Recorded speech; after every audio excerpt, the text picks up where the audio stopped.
So just a few days before the floods came, I was at my farm and I got a sack, kind of a quarter full of vermicomposting I got for my seed starting mixes.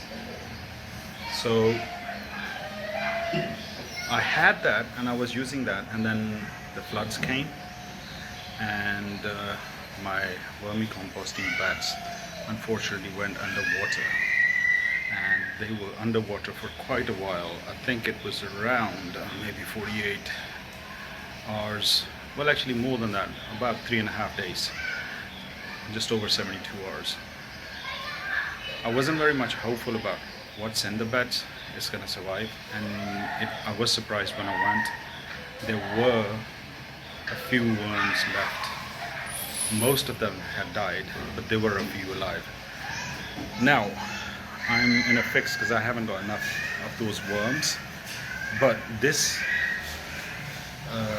little bit of vermicomposting that I brought home, it wasn't sieved, and like generally what they do is to give it enough of time and sieve it, and all the eggs are hatched. It didn't go through all that process.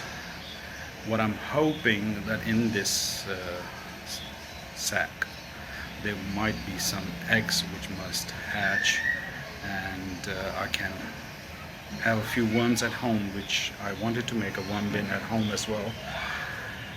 I thought I'll bring you along and show you that process, how I'm trying to retrieve if there are any worms in the casting. So come along and I'll show you how. So I took out the worm castings and I put them here on a sack in the sun.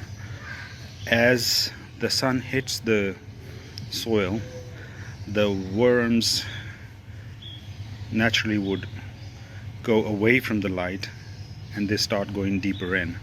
So I'm gonna keep on harvesting from the top, and we'll see at the bottom if there are any worms in it.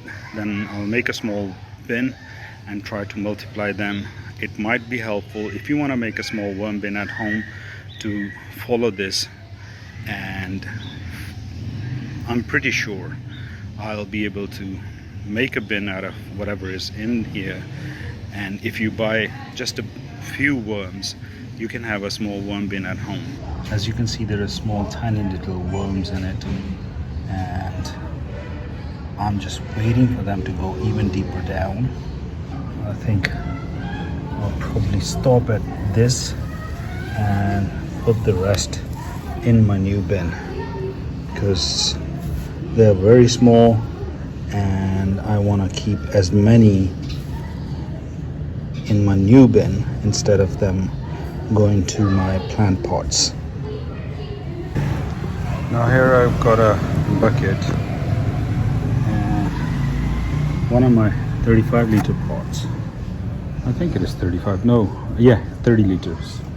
So one of my 30 liter pots.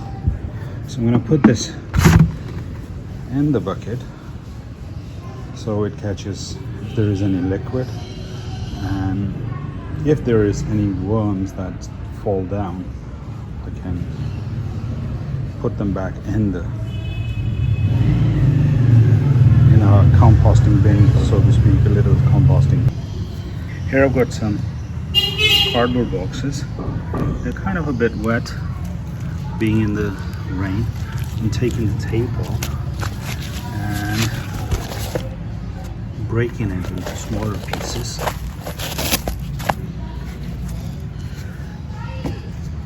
To cover the base of my compost bin.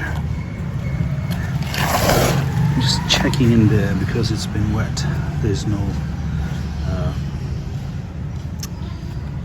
yeah, there is termite. You can see that. And I've just flicked off this worm from these, because I don't know if it is one of those red wigglers. It could be, because it was sitting right next to that compost bin. But I don't want to add that in if it is not one of them. And that worm that I showed you a little while ago, I'm going to add that to one of my plant pots. So here I did add quite a lot of brown material in it, and as we go back to our where I'm trying to sieve out the worms from the castings, this is the stuff that came from this pile, which is kind of broken down, so it's already sort of the food. So I'm gonna add that back in, and yeah, as we go down you can see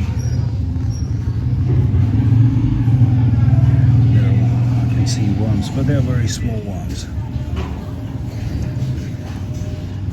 And what I've done here, oh, there is a big one as well. It's not a mature big one, but it still is bigger than the rest.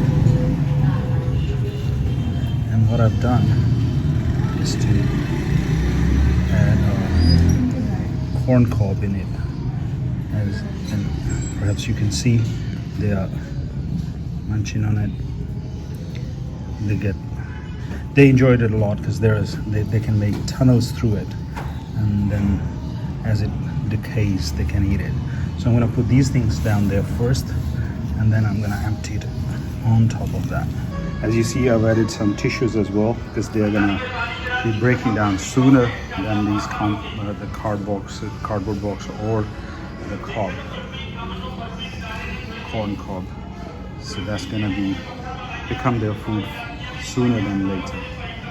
Yes, there are a few worms in here, and I'm hoping I can get them to multiply. So once I've added them in, I'm gonna cover them with some more cardboard box. Cardboard would keep the moisture in, and it will become their food as well as it breaks down. So this is what it looks like now. I'm gonna put it away in some shady place where it doesn't get too much rain on it, where I can control the weather, sort of to speak, with the wetness, and I can give them some feed every now and then. So I'm gonna take that away and put that somewhere, and I'll show it to you in maybe 3-4 weeks time, because it does take a little while for them to settle in, and once these worms grow and they start getting going and reproducing. So this is it for now. Assalamu alaikum.